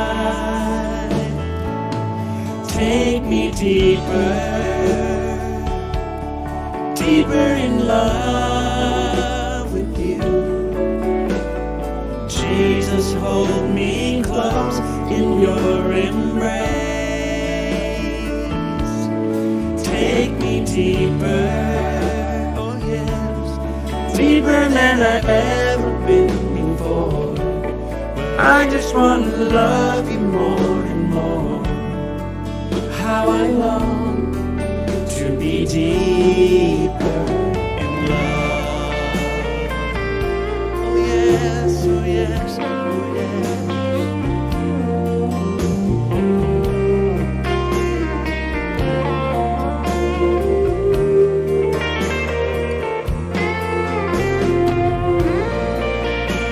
Saya doa semoga malam ini malam diberkati buat semuanya.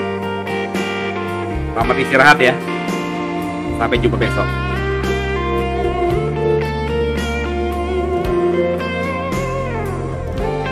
Take me deeper,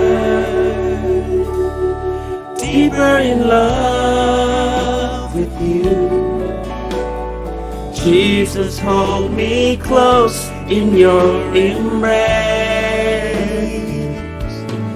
Take me deeper,